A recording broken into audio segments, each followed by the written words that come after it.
Welcome everyone to Always Receiving Noor weekly Quran classes. We are continuing to journey in Surah 93, the morning brightness, ad-Duha, and this is our third session. Sister Yamina will be with us here, and we also have Alia, so it will be more a panel-like presentation and discussion today, and you're as usual welcome to join in. Before we go on to today's verses, I wanted to see if anybody got a chance to apply our homework this week. You might recall that our homework was to reflect on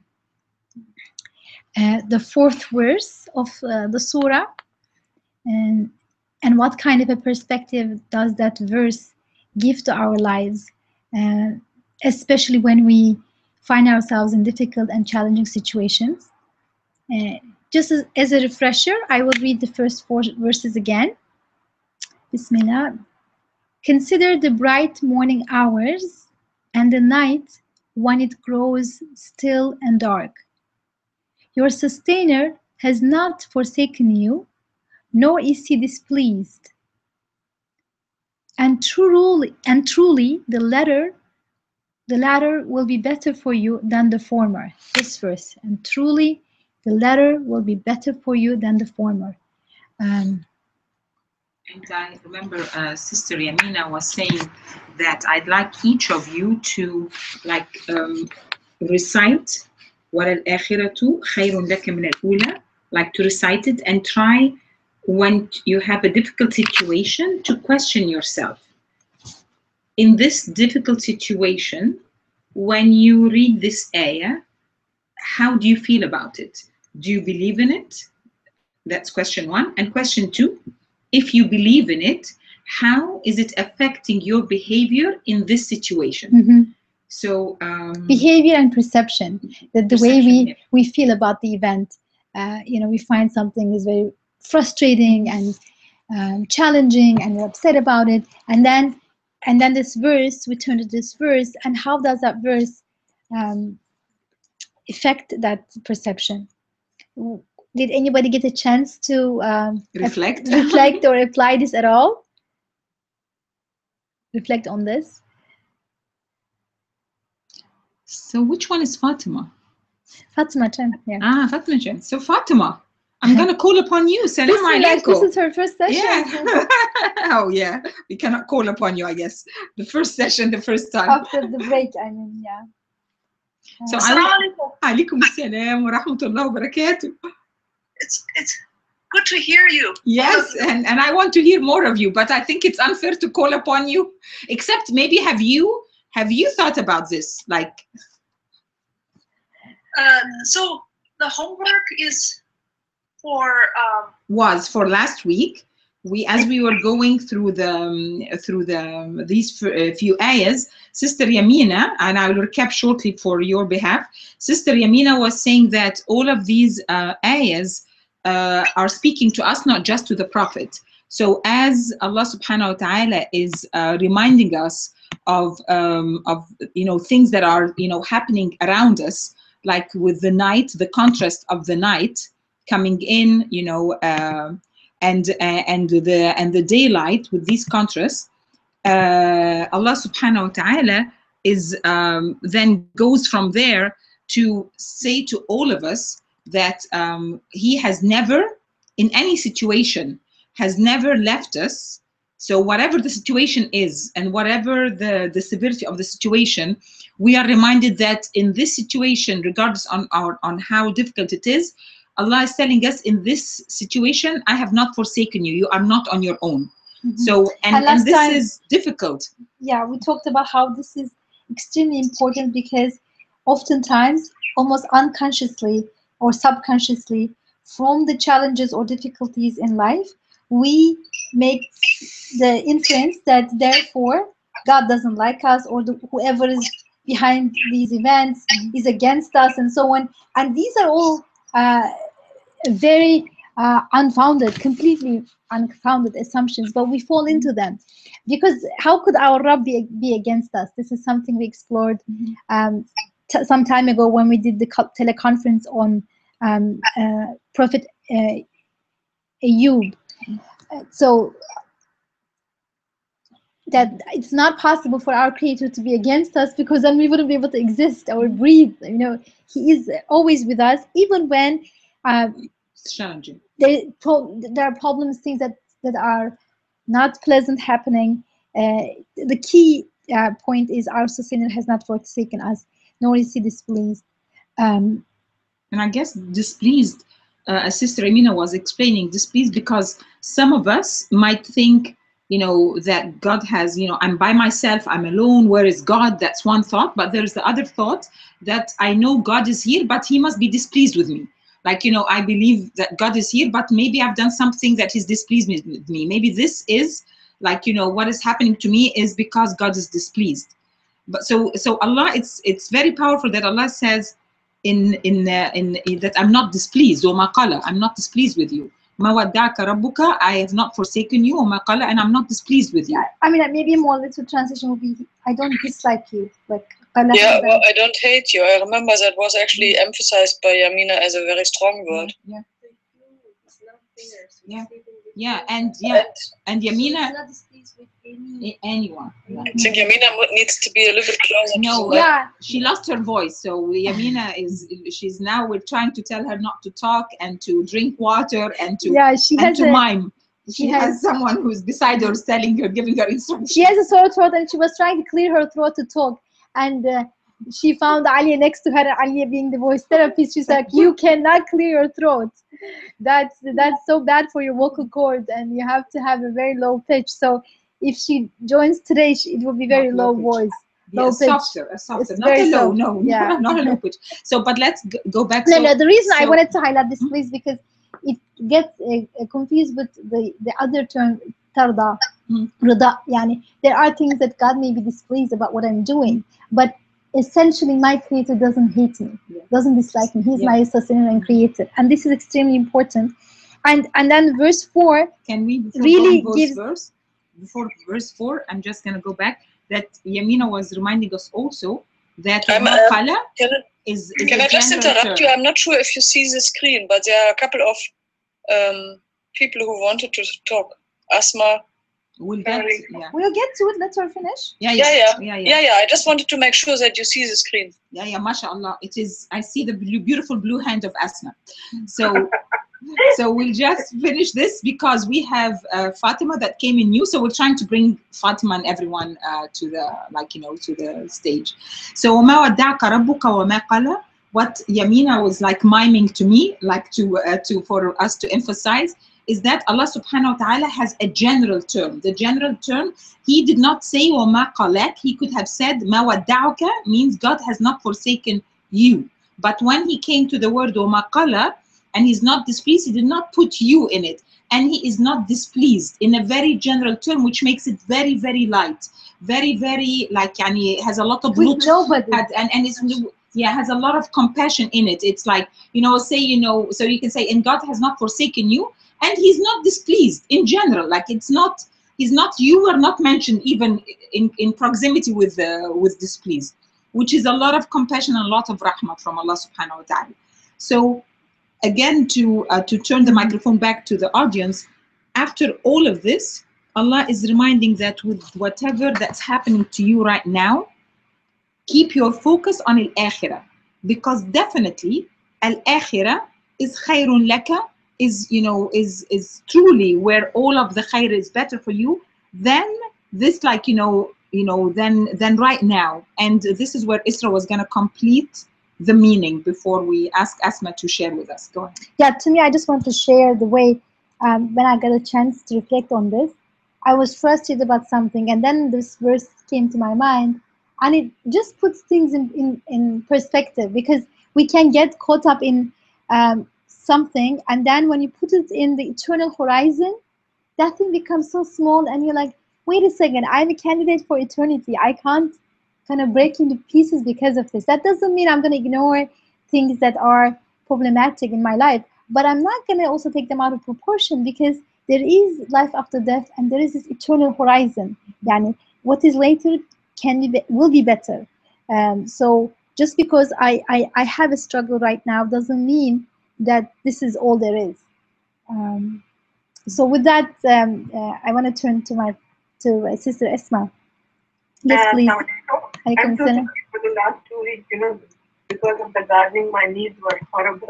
I got so tired, I couldn't speak. But for Sister Yamina, the best thing for a sore throat would be to take honey. I think that immediately, clears your throat.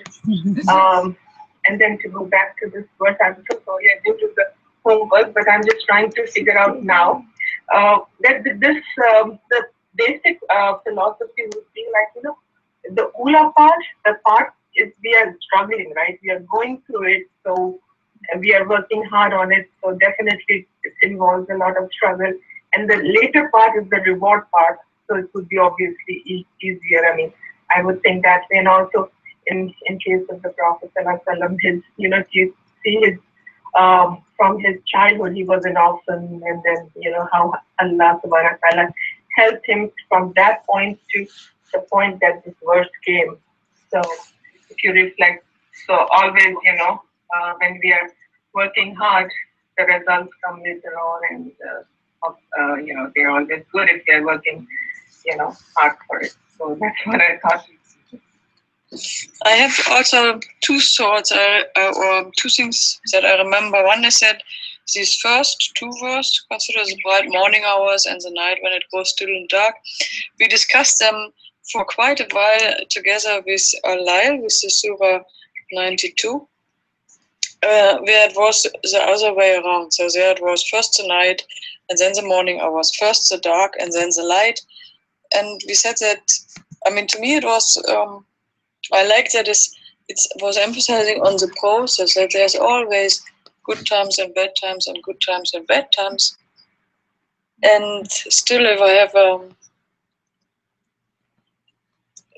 have a problem, of course I want it to be resolved.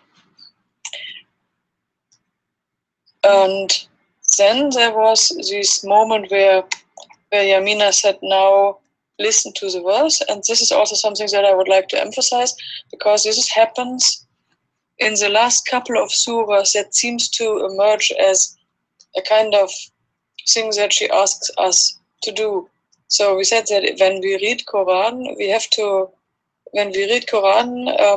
can't really come with our ideas. So here, this is what I read, or we can't come with a historic understanding, but we have to kind of let it speak to us. And so this to just stay with the verses and see what it brings, and then it brings often different things for different people. But it's usually results in a very fruitful and in a discussion that is close to us. So that was the two things. So that process of dark and light comes again and again. So, and then I remember what I thought when I read this verse. So with that in mind, so I have this problem, and when I have a problem, I don't want it. I want it to be resolved. And so then, and I'm of course afraid that things get worse. So that's my fear when I'm scared, and I'm scared that things get even worse. So when truly the letter will be better for you, it kind of supported this stepping back approach, that when you have a problem, you see yourself in the problem and in the struggle and in this changing world where you have good moments and where you have struggle moments, but this little distance between me being in that struggle and me feeling was what came in with this 93:4. So because truly the latter will be better for you than the former can only be if I detach myself a little bit from myself in the struggle. Because then I see, okay, so I'm here in the struggle and things are as they are, and I'm not expected to be happy all the time. Or the only way actually then to be a little bit happier is to see that I'm prepared for paradise, and I'm I have this sustainer who cares for me all the time, and every struggle that I'm going is just meant within this caring framework. Yeah, thank you very much, Andrea. Especially that reference to I'm being prepared for paradise. That way of putting it really changes our perception of what's going on right now.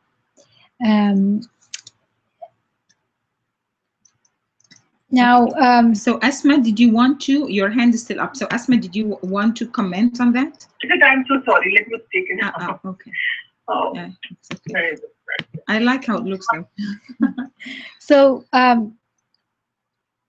thanks. One thing that this ayah offers us is that everything is impermanent, passing, coming from and going to somewhere. And this flow itself is a sign. So how do we know what is to come is better than now? It's because the verse, the ayah is calling us to reflect on the fact that there's this formula and latter things are flowing. Broaden the horizon, broaden your horizon. Yeah, and there's this continuous flow, and that flow itself is a sign, it is an indication that there is someone behind this, a reality, a haqq that is behind this flow. Because if everything is moving, that means they are not the real source. At the same time, there is something, there's flow, so that means somebody is behind this flow, that there must be somebody who's making these things come into being and go out of being. So by its very transience, the world is pointing to something that's not intransient. I like the emotions.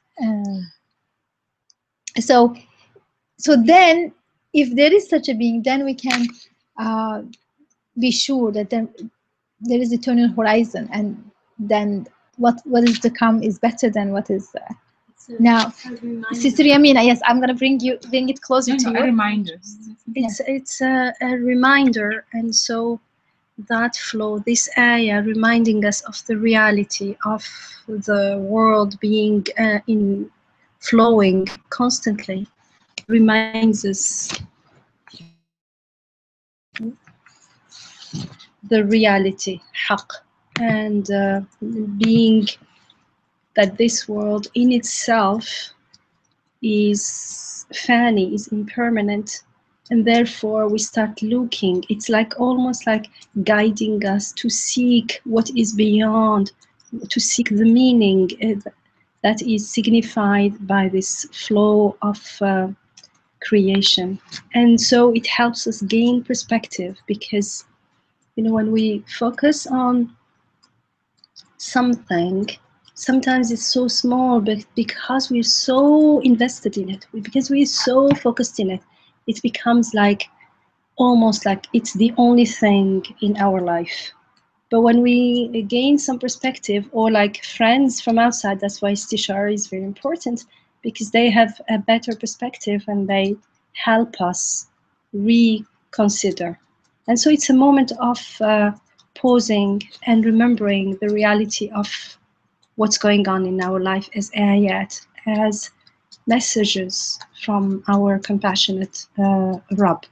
And a very simple way to gain perspective is to stop and imagine. Just keep in mind whatever issue, however intense and painful it seems to us, it feels right now, the issue, imagine that the issue is totally resolved. Everything the way I want it exactly, whatever in my imagination is the best. Together with this, imagine that I have no consciousness, no awareness of the transient and impermanent nature of this world, which is, I know it, but that's not how I live. I'm in ghafla. That means the reality of akhirah is not in my experience of life. And imagine right now Imagine yourself at the moment of your death. You are on your death bed, and everything was resolved in the way you wanted. How much would that issue in itself matter? It's being resolved or not resolved. Imagine I am dying, I'm aware I'm dying, and suddenly I realize that I lived my life as though there was no akhirah. That means all my life. And we can do this right now because we have lived. How many years you lived right now? Look at it. In itself, it's all gone. There is nothing in our hands. So all the problems we had, some have been resolved, some haven't, according to our understanding of what resolution is. And the more you have hikmah and wisdom, you probably saw how what I thought was not resolution, was not resolved, actually changed my life, transformed my life in beautiful ways, because it increased my awareness. And if it didn't, it's because I did not have the intention, or I have not spent time trying to read and decipher the messages in that experience in my life, that phase of my life. So let's say everything apparently superficially happened the way I wanted, and we all have something to fall on as an example. And I am dying, and I'm not sure about akhirah. That's not how I lived my life. How much would that matter? How significant is it? And I'm inviting you to imagine this right now. So I guess we need each of us to either share a problem or be ready to share a problem, and to you don't have to share it as long as you think about it. And to think about. Sometimes this is how it is you easy. Feel about. Yeah. Yeah. The result is important. The specific issue in itself, it's not. Mm-hmm. Yeah. The message you got through it is what matters. Yeah. So one of the things that I'll give a simple examples.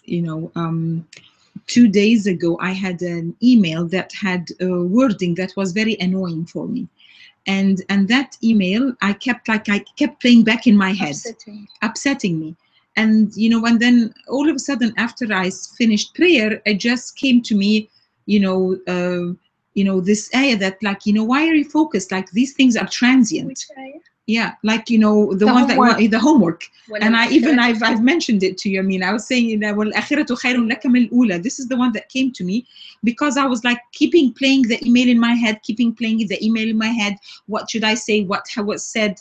And then all of a sudden, then you realize, so what? So what?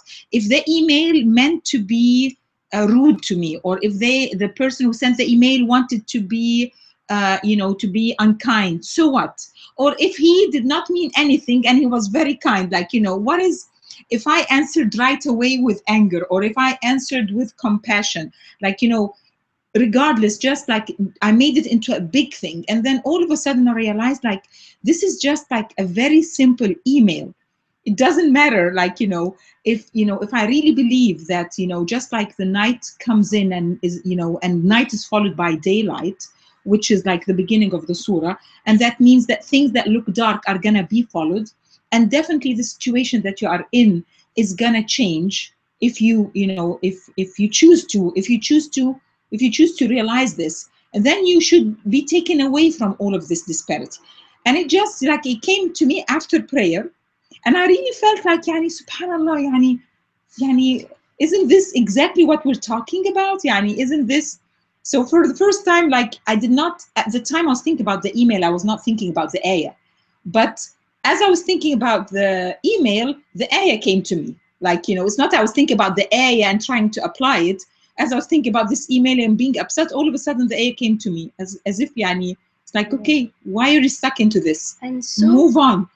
this does not mean that, okay, it doesn't matter and I don't care No, about anything. I spent time, No. thought about it, answered, but It gives you the perspective of how much it matters and how much it doesn't. And so when we look at things this way, because for instance you were upset, maybe you can be angry, you can be sad, hurt. All these feelings are also created. They are part of, and they are also signs. They are ayat. So they carry messages. Whether they are based on a fact or on my perception of the fact, that's secondary, in the sense that it's only when I acknowledge the sign that I will be able to ask question and find out that there is a fact, and therefore what do I need to do about it. Or there is no fact, it's my perception, and therefore that's even easier, because when there is no fact, the moment I discover that there is no fact, my perception is going to change, and my feelings are going to transform into something else. They're going to dissolve on their own. That's sunnatullah, that's the way it's created. Let's say it's based on a fact. That somebody really, let's say, wanted to insult me. The fact that is that the male, even when I saw it to someone else, the words used are truly disturbing Offensive. and offensive. So when I'm drowned into the hurt and the anger, I don't get a proper perspective, and I cannot respond with wisdom and compassion as Abdullah, Abdu Rabbi al-A'la. I cannot act as a abd of a most wise, most compassionate Rabb. I cannot reflect those qualities in my life. When I gain perspective, when I understand the meaning of that anger and sadness, and again, remember, we always say there is no such a thing as positive feelings are good and negative ones are not. In themselves, none is good or bad in itself. It's what I do with it that's going to be harmful or helpful for me. They are all ayats. They are all like signs, traffic signs, green lights and red lights. So you can say the green lights are all good and the red lights are bad. They all fulfill they fulfill the purpose, and from that purpose they're all wisdom. So when I connect with, for instance, in this situation, to my feelings as messengers from messengers carrying messages, meaningful messages from our Rabb, guiding us to seek His eternal wajh, to seek wajh Allah, then I get the perspective, and so the sadness, the anger does not control me.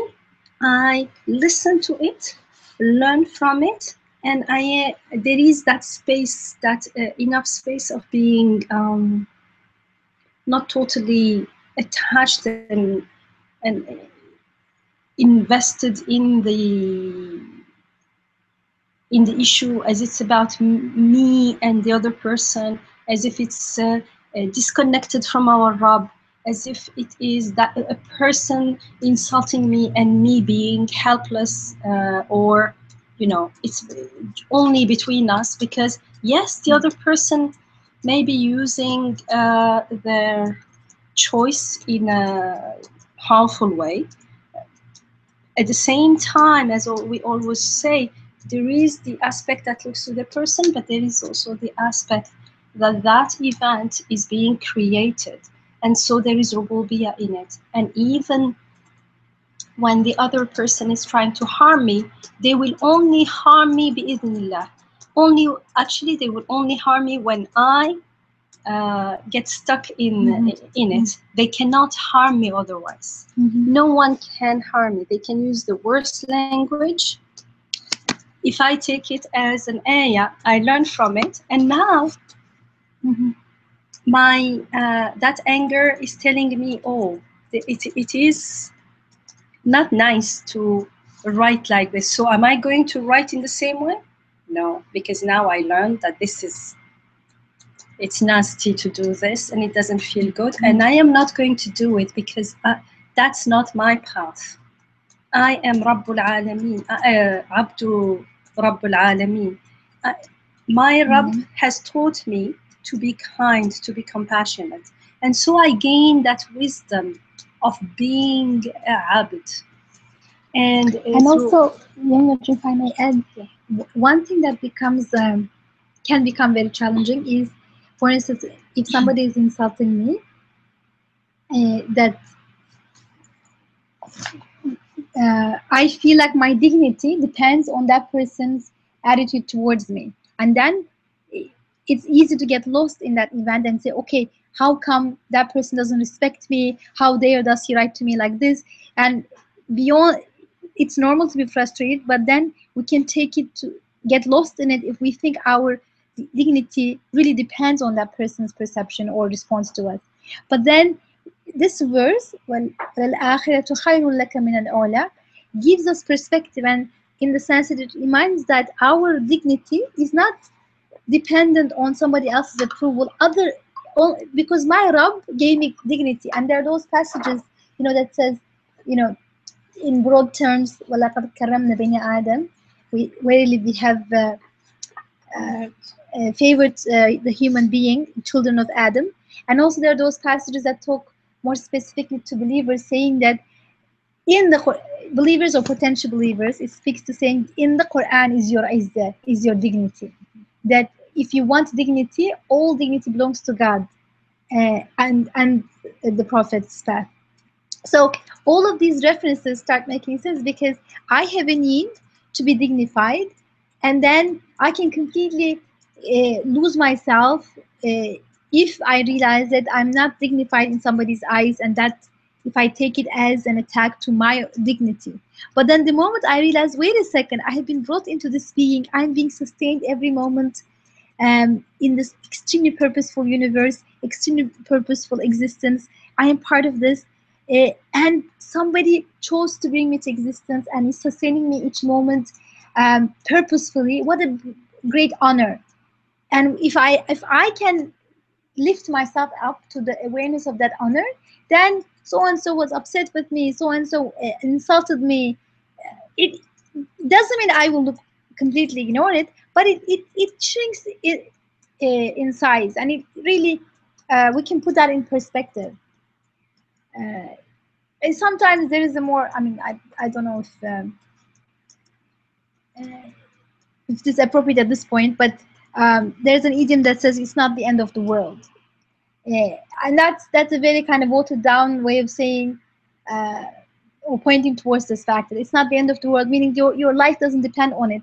And more importantly, the ayah reminds us our life and dignity depends on our connection to our Creator. So al-akhirah here represents that connection. Also, from another perspective, if I don't get a proper that proper perspective, and I don't realize that the scope of the matter, then I may react to it in the way the other person who hurt me did. And so I would be what I would be doing is continuing the cycle. Continuing and feeding the same cycle, which I'm complaining about. And so there will be no light neither for me nor for the other people around me. But this way, when I find back my connection and I not only remember it, but also honor it. And I honor it by acting in the name of my Rabb. And in the name of my Rabb, I can only act with wisdom and compassion. And it doesn't mean that, like we saw in Surah Yusuf, I am naive. They will say hurtful things, and I will say, thank you, you can carry on. With dignity, but without reciprocating the nastiness. With dignity, but keeping the door open for others, that if they are saying this, they must have their own fears, their own, they are hurting, To be compassionate. yeah. So that makes me respond with compassion. While I am standing my ground, I am compassionate. Like I don't become a victim, but I don't fight back in the same way. And so that cycle of fighting and disrespect is broken as far as I'm concerned, at least, because as Isra just mentioned, I become aware that just as I cannot um, play with the dignity of anyone, no one also has control of my dignity. Each person, each creature, even dignity is given to them by the very fact that they are created. So the dignity comes from being khalqullah, from being created, and therefore, as human beings, for instance, from being the honored guests creation of Rabbul Alamin, subhanallah. So it becomes very beautiful, and that's why, remember, in Surah Al-Ra'd we say أَلَا بِذِكْرِ اللَّهِ تَطْمَئِنُّ الْقُلُوبُ. Only with the mention and remembrance of God do the human heart find satisfaction and tranquility and peace. And when the heart is satisfied, and that fear and anxiety and anger and all those concerns we had, it's not like we resolve the issue. It completely is transformed because the perspective is totally different. So it becomes an opportunity to enjoy being a conscious mirror to Allah's wisdom and compassion. And that email that was hurting me becomes a reminder that, subhanallah, people can do whatever they want, but I have my Rabb. That connection to my Rabb reminds me that He is protecting us. And so I seek refuge in His protection. And I start praying for those people because I understand that if they are attacking or being, it means that they don't feel safe in the world. And so may Allah also make them realize that they have such a compassionate Rabb and host in this world, inshallah. I was going to say that, this is at the Halqa time, we are just rationalizing, we are cool and calm and thinking. But like Sister Alia said, all of this injury and this horrible talk or bad language comes to you all of a sudden, and then you don't have, sometimes your emotions and your hormones are so so high that we can't sit down and rationalize all this. We don't get much time to do that. But it's very difficult. What I'm saying, it's very difficult to control our emotions. Like the Prophet ﷺ used to grieve, on all the bad things and horrible things these Quraysh used to tell him. But I think we have to dissociate two things. The Prophet ﷺ, whenever he was insulted personally, I think he forgave everybody. But when it was a question of a principle of Islam or, basic rule or something that was being violated, then he took action, and then he took the grief to his heart, and then Allah subhanahu wa ta'ala has comforted him in the Quran so many times, and even in this verse saying that we have not forgotten you, because other people's comments did cause a lot of pain to the Prophet and to all of us. But for common people like us, I mean, it's very difficult to, rationalize all this. We are doing it because we are calm and cool. But at that time, all of a sudden things happen and it's so difficult. But if it's personal thing, and if we just say that Allah subhanahu wa ta'ala will take care of it, I think that is easy. But sometimes even that is difficult to remember at that time because of the moment of the heat and emotions and all that. So, yeah, and it really, the breakthrough comes when we realize that emotions do not just come to us, but they also have an underlying perception that go with us. So if I think my neighbor dislikes me, then immediately my feeling about that person changes. Whereas if I realize, oh, my neighbor left that trash in front of my door by mistake, then your anger feeling immediately gets transformed. So yes, emotions are beyond our control in the sense that once we think that somebody is trying to hurt us, we can't love that person unless we are sick emotionally, right? So that if we think somebody's trying to harm us, it's so hard for us not to feel angry and frustrated with that person. So in that sense, we should not try to control the emotions. They are what they are. But then we can reconsider our perceptions. So like our need for dignity. We want dignity, but then is it correct to tie our dignity to certain people's attitudes toward us? Because sometimes people's attitudes are based in a misunderstanding or in their own problems that they're reflecting on us, or there's a genuine mistake that I'm making, but I don't deserve being undignified for that mistake. I can correct my mistake, but I don't deserve that insult. So all of these things, if we can consider, I think Dr. Yamina was trying to invite us to that kind of reconsideration of what is our perception. And this Quranic passage, among its meaning, one major meaning that we're getting is saying, well, before you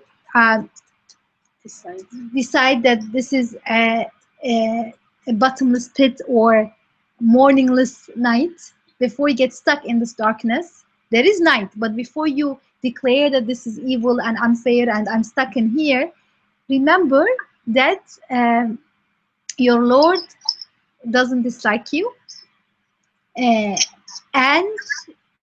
that there is an eternal horizon. This is not it, and what is to come is better than what is now.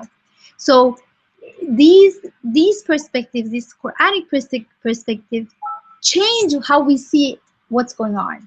And then when that changes, our perception changes, then our feeling changes as well. So you're right, Esma, that feelings are not in our control, but our assumptions about reality, our perceptions of what's going on, absolutely affects the way we feel. I have a Andrea, I think there is okay, 1 second. One very, very important thing here to carry on what what Isra has just said is the fact that everything is an ayah. So the fact that we are told in 92 Surah Al-Layl, night and day, and now in Surah Al-Duha, the day, the morning brightness, and then the night, the fact that night and day alternate, the contrast between them, that itself is an ayah, which means instead of getting stuck in the night or stuck in the light, in the daylight, if we consider them together, the fact that they come one after the other, that itself is like a kind of speech. It is telling us about something. It is drawing our attention beyond what's going on, which makes us ask, what is the meaning of this day after night, day after night, night after day? What is the significance of this happening, this pattern? And that significance, that's the alternation of day and night becomes an ayah, means it points us beyond, it sends us beyond them to a meaning, to something beyond. And that something beyond, that alim al-ghaib, that is what the ayah is guiding us to. That's where we find that this is an activity of rububiyyah, therefore there is a Rabb, therefore our Rabb is taking care of us, therefore we are here not as orphans, we are not orphans, we are not left on our own, but we have a compassionate, generous host in this world. So the day and night, that perception is going to change how we feel about our being in that situation of darkness, for instance, because the light is never going to last forever. This is the reality of this world.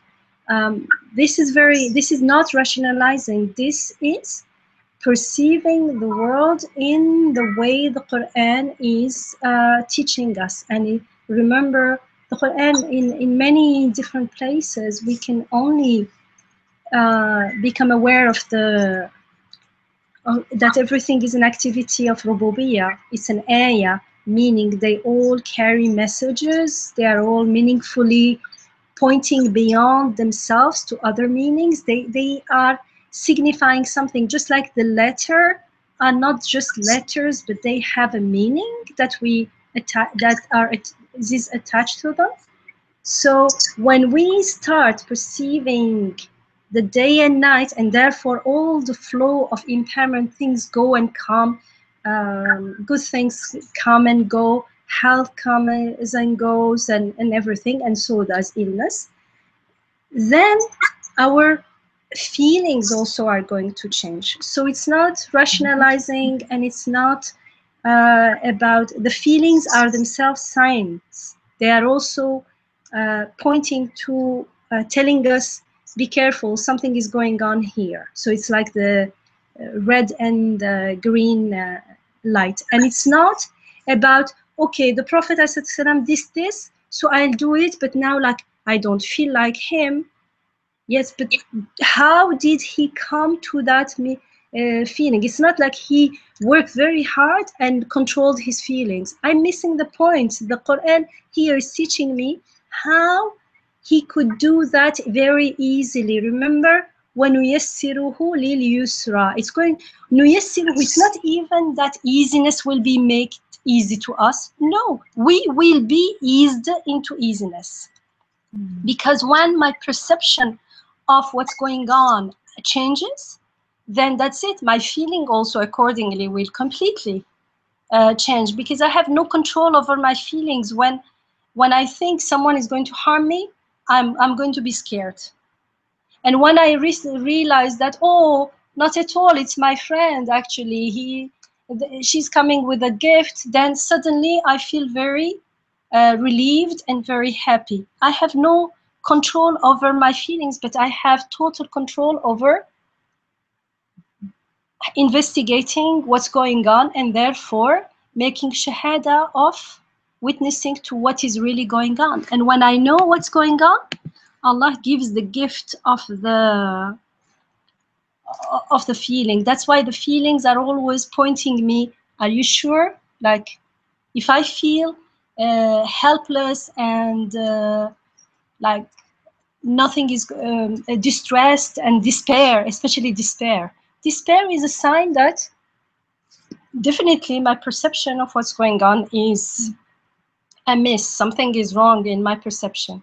But you cannot, no one can tell me you shouldn't be despaired. That's not where you start. That's only a symptom. If someone is in despair, it means they are perceiving the world or the situation in a way that is making them feel despair. So we go underneath and help each other to reconsider what we are perceiving. And that's why this ayah is so, so, so beautiful. And it's such a wonderful key, because it's asking us and leading us, guiding us to reconsider our perception. Alhamdulillah. And that's why right after it says وَلَسَوْفَ يُعْطِيكَ رَبُّكَ فَتَرْضَى, and that's how the previous surah ended, وَلَسَوْفَ تَرْضَى. And it was like, it's sure that we will be satisfied. And if I'm not satisfied, that is a sign that something is wrong with my perception. And that's the way of the Prophet, ﷺ, inshallah. And so we're ready to continue to the following verses. But before that, Andrea, do you have something? Yeah, I was so Yamina said, so think of how things look when you are sitting on your deathbed, and I mean whoever, and probably several of us have been in a situation where there was dead pretty close. I mean, either, you know, you go to doctors, they tell you you have something and they need to take blood, and then you wait 1 week, and in this week you kind of start thinking about what would actually really be if I would die next week. So this and I think that there was once an article that people in the 40s, they had already one of the situations where they thought, okay, death is close. So obviously, because it's good to get that from time to time. So anyway, so when I think of myself as sitting on the deathbed, then really not much matters anymore. I think, I mean, first of all, I'm alone there. There's no one else, and it doesn't really matter what I did in the small things, and I think even the big things doesn't really matter. What matters is my connection. I mean, it matters how much I am sure that that 1 second later, when I'm dead, I will be not just wiped out, but somewhere. So the connection is what matters then.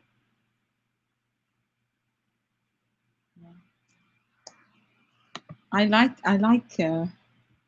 that you could stay and practice sitting in the image, like being in the image, and and I think that's what we are trying to do, is to like stick with the image, take time. And when Andrea, when you sat with the image, you realize then it doesn't matter. Like that is haqq. You're not pretending to say this for us, because I think each of us, if we maybe can take like, you know, a few seconds, we can take a minute off and just think of something that's bothering us. I can think of that email, for example. And then just all of us, just think of what Andrea said.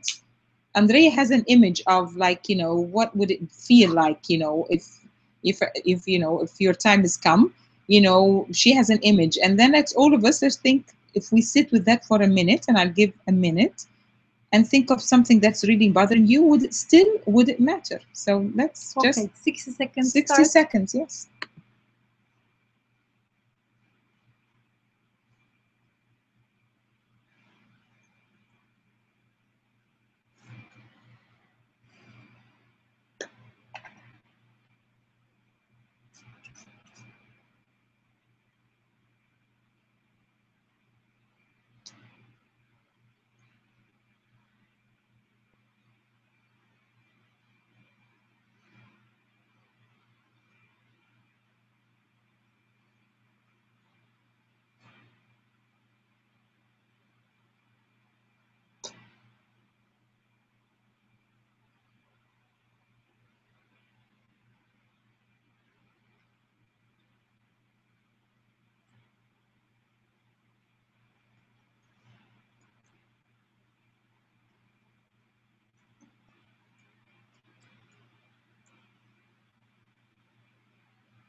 Okay, so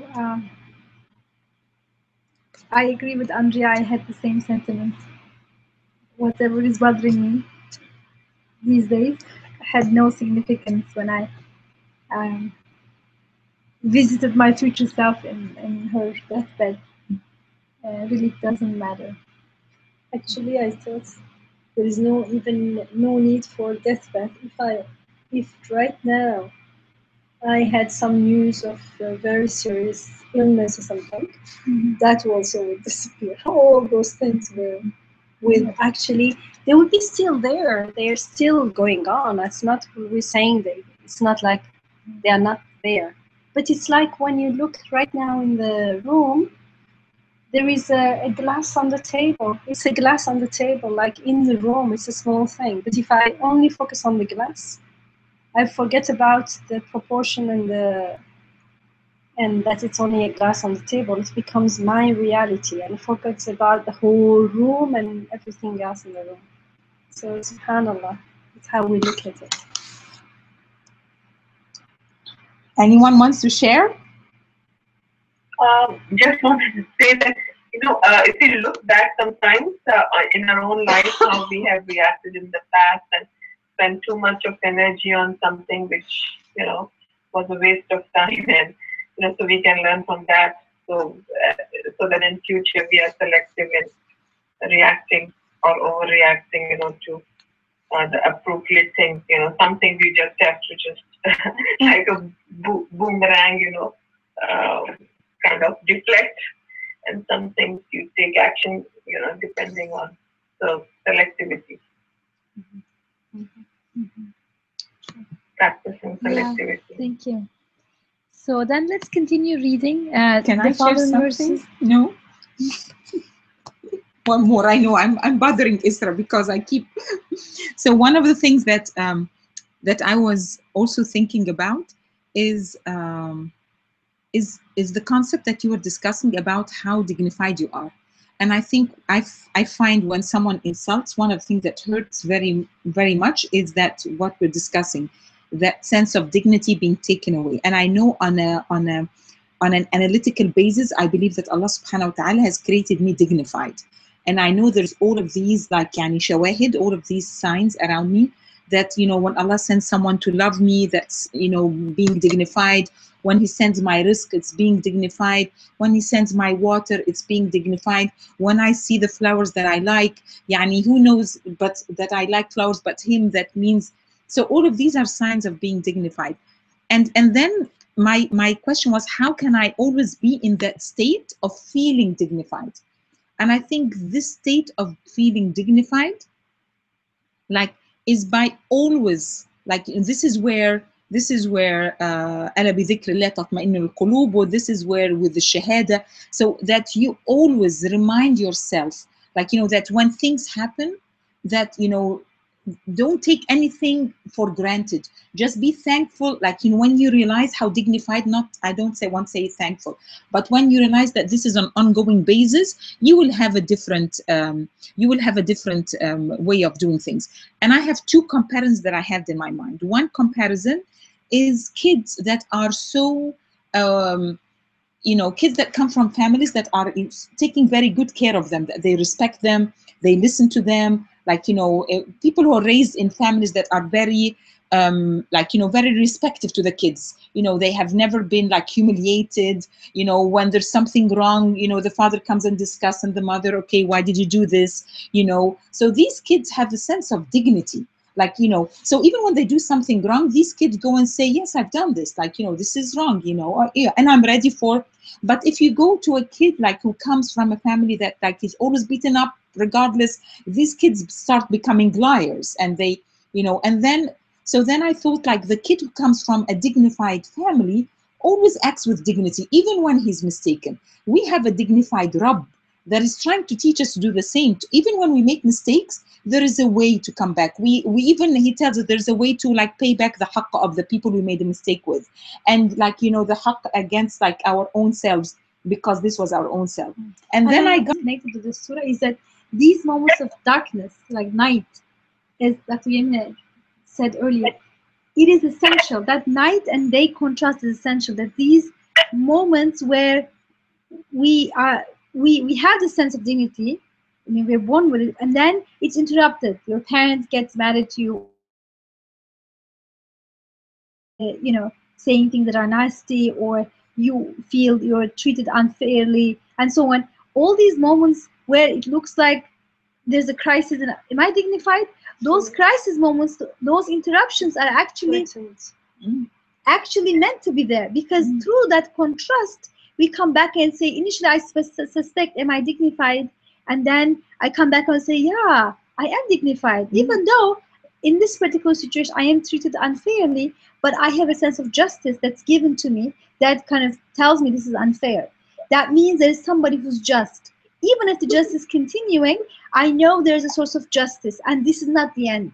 That there's this eternal horizon. And I appreciate it. I get it. And we appreciate how valuable it is. How valuable it is. And so that's why, in a sense, you know, Adam alayhi salam and Eve alayhi salam, they had to be taken out of heaven, because if they stayed there, it's just pure dignity.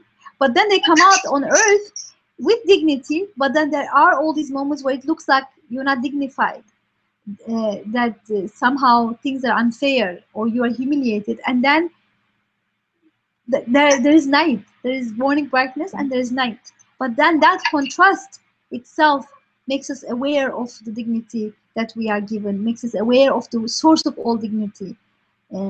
So that's a crucial, that contrast is crucial. There's another thing, if we forgot one point, Isra, that if we are patient and keep our mouth shut, and take the pain and all that, we get ajr also, you know, for just keeping quiet. Okay, but I think this is a little bit different than just hanging in there. But anyhow, Fatma, did you want to say something? I see your mic on. Yeah. Yes. Aliyah mentioned kids. I think as a parent, I on my deathbed, I would worry about them. That's a new perspective. All the negativity about Islam that I see, that I experience now, makes me worry about the situation that they are going to face. This is a kind of a heavy issue, quite heavy in my heart. A lot of times, even as myself, I think I'm old enough to be able to be strong facing some negativity. But even that with that, I already feel that as a believer, I'm kind of like a stranger among the crowd. That sense of being a little bit strange because of the faith that I'm following. So I think for the children, their souls are still so fragile. With all the things around us, the stereotypes, the wars, the poverty, all of the issues make me really worry about them. I don't know how to relieve this kind of heaviness from my heart. I think this will be something that I would still think about when I'm on my deathbed.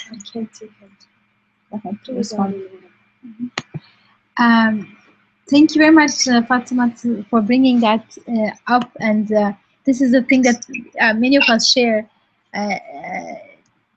Many parents share this concern about our kids and the following generation, and how they will fare in this challenging world.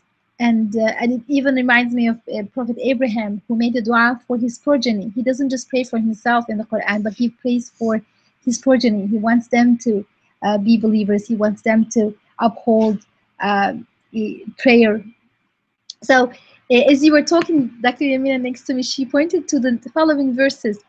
Verse 6, أَلَمْ يَجِدْكَ يَتِيمًا فَآوَى. He has found you an orphan and given you shelter. The next verse saying, and he has found you lost and guided you. And he has found you in need and gave you sufficiency, abundance.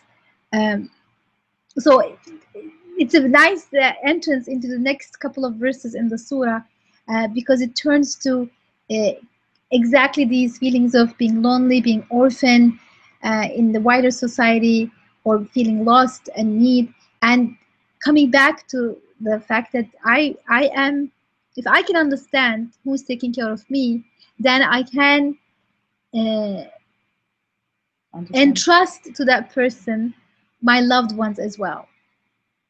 So if I can find the eternal source that is taking care of me, my Rabb, then my sustainer, then I can also uh, entrust them, myself and them, to my sustainer. So uh, that awareness is, it seems like, is being nurtured in these following verses.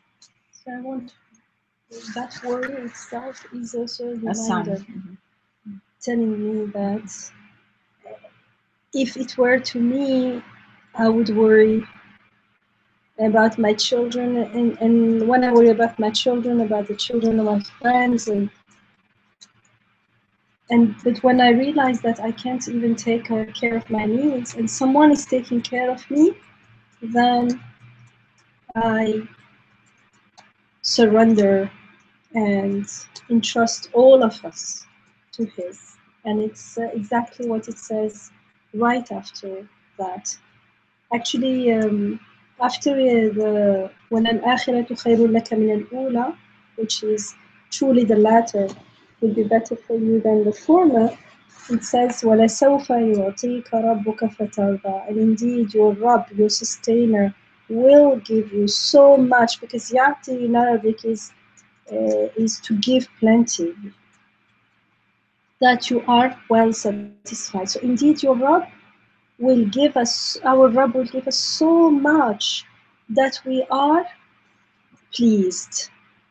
And so we say, like, we can either stop and think about all what is He is giving us, but immediately He tells us what He's been giving us. And one of them is, has He not found you an orphan and given you shelter?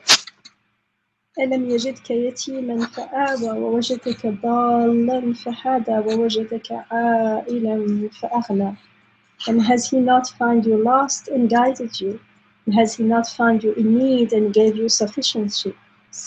And if we stop and look at our situation, we are, all of us, in a sense, orphans. Yes, we may have parents, but our parents are like us.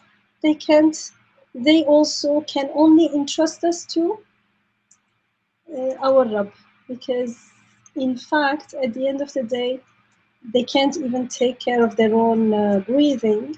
So if they can help us, they can help us bi'idhnillah, by God's will and permission.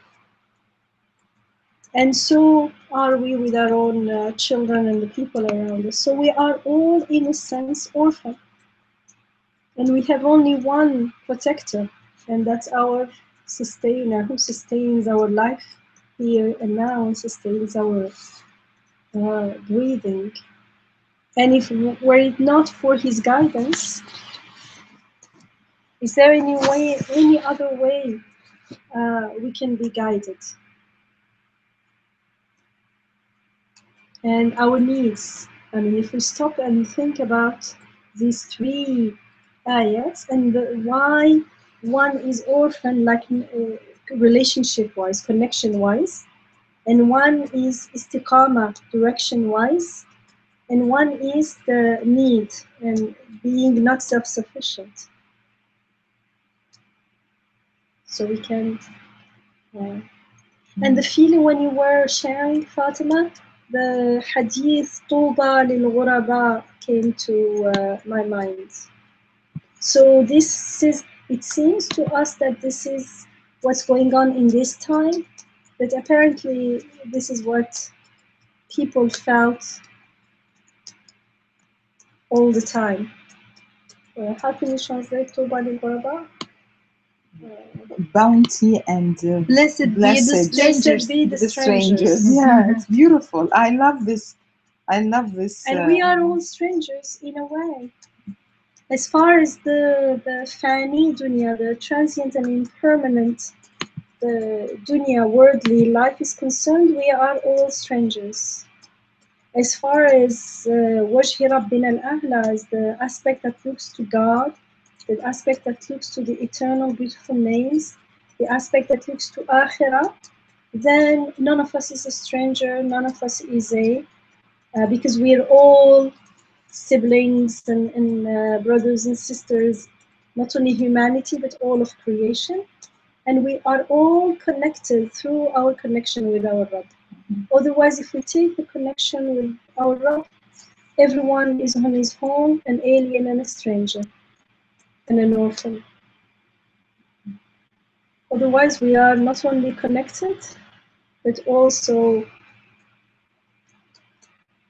blessed.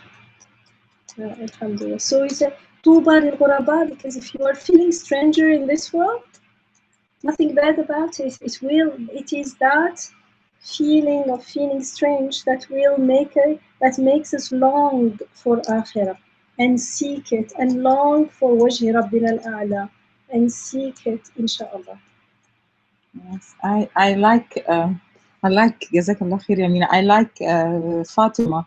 I love what Yamina was saying, because I remember one time, like I have this elderly couple that I really love, and I had a great relationship with them. And then as they became older, like, you know, the relationship has changed. And every time I try to work on this relationship, it's not working. And then all of a sudden, one time, in the midst of my frustration, it just came upon me that inshallah in Jannah, we will return our relationship and it's going to be better. And that made me feel better, because, like, you know, I was trying to work on it, and they're, like, you know, beautiful people and I love them, but it was not working. And then all of a sudden I said, inshallah, yani, I longed then for Jannah. I could see that in Jannah we will the only relationship that I'm trying to work on and get, I'm not going to get it here. Like, I realize I won't be able to get it here, and then I'd get it there. So, like, I guess if we can think that way, I also worry about the kids very much. I think if we can think that way, then inshallah we will trust that. How many of us are, you know, have been orphaned, you know, feeling orphaned in this place? How many of us have been, you know, have been lost?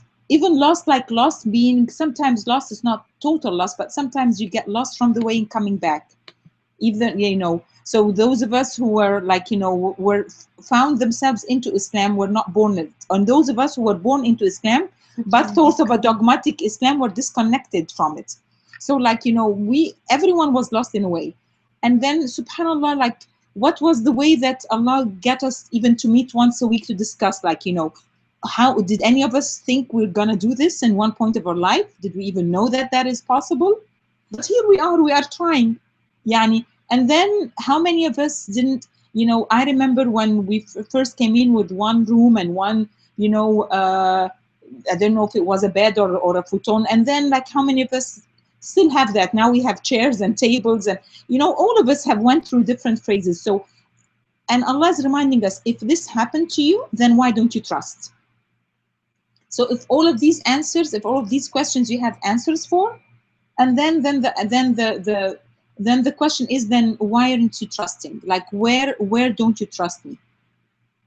So inshallah, may Allah yani make us realize how well taken care we are, so that we will not only trust that our kids will be in a better place, but we will see in our heart that these kids, Allah have brought them to this country so that they will make a change. So all of us are coming from a different part, so that all of them, and inshallah, trust him for that. Wherever we are, we have the same purpose of knowing and worshiping God. So whether we are here or another part, it makes no difference. Allah has His plan, and it doesn't mean that this place is better or worse than another. They're all the place that was chosen for you. Yeah. No, I'm thinking about those who were chosen to be here.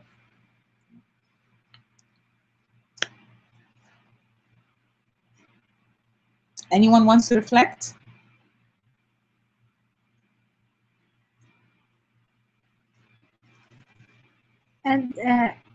these verses are really inviting us to look around us and be aware of how we are being taken care of, because the way the verse is phrased, has he not found you an orphan and given you shelter, as if it's trying to tell you, you know this.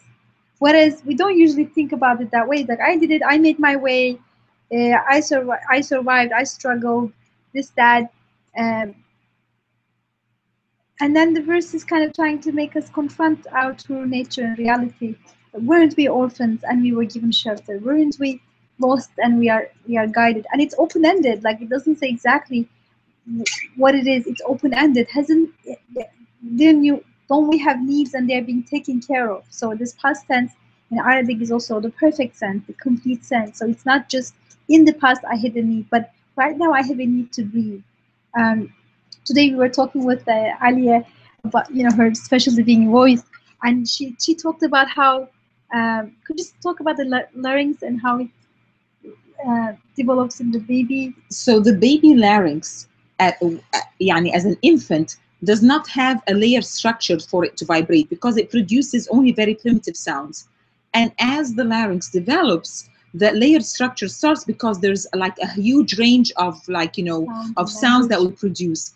And today in the meeting, I had a meeting, they had actually an adult larynx of someone who had a disorder that never phonated in their life before, and that larynx never developed into layers because it was not used that way. So subhanallah, Allah creates the need, and as the need is coming, then the shape of the layers, even the anatomical layers in your body, are shaping. So this verse that's open-ended, that says, has he not found you in need and gave you sufficiency, that need includes the layering and folding of your larynx. Yeah, that was my need. We're not even aware, and gave you sufficiency. I'm able to talk. I'm able to what do you call phonate? Talk, make sounds. How am I making sounds? Has he not found you in need? I was born as somebody who wasn't able to make sounds, just screaming and crying, and now we're able to talk. This is included in the general reference of the verse. The verse is not saying a particular need of hunger only, all kinds of needs. And it's open-ended because it's almost in an absolute sense. We have all these incredible, innumerable needs, and then they are being taken care of. Whereas what we do in everyday life is to pick on one thing that is not taken care of to the degree that we want it to be, but then don't realize that it is actually only a contrast for us to realize what is being taken care of. And so I guess our assignment would be to reflect on these three verses, right? Dr. Yamina. I like that you remembered what we discussed and brought it into life, even for me, the one who was like, it is in the Quran, it's connected, mashallah.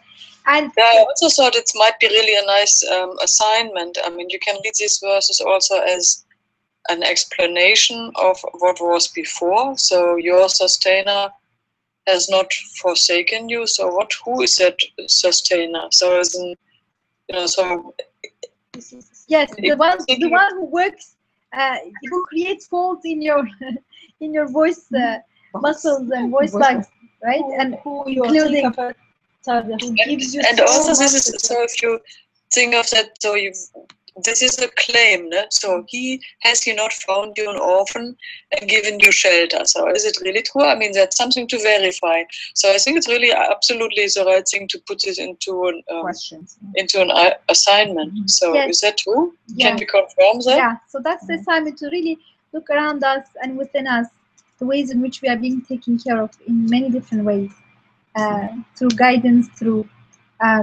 So ask these questions. Ask these questions basically to yourself. Yeah. And then the assignment, does it have a second part? These are three questions. That's a long. That's a big one. All right. Then we will look into the following three verses, the last two verses in the next week's assignment. Next week will be our monthly teleconference, and then the other week, inshallah, will be right before Ramadan. Will be the end of this surah, and later we'll probably have to decide about the meeting time, because in Ramadan every day changes. Yeah, we will change it to morning, inshallah, for Ramadan.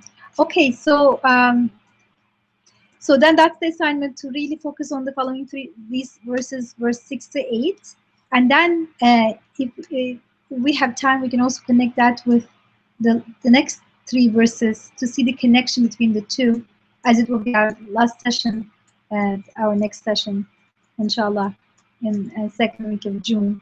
And join us for next week, next Thursday, for our monthly teleconference, which will be on Ramadan, inshallah. So thank you very much, everyone, for joining us, and please keep us in your dua, the whole receiving room family and the whole humanity, for guidance and connection, iman and righteous response, inshallah. And thank you, everyone. Assalamu alaikum. Wa alaikum assalam. Assalamu alaikum. Assalamu alaikum.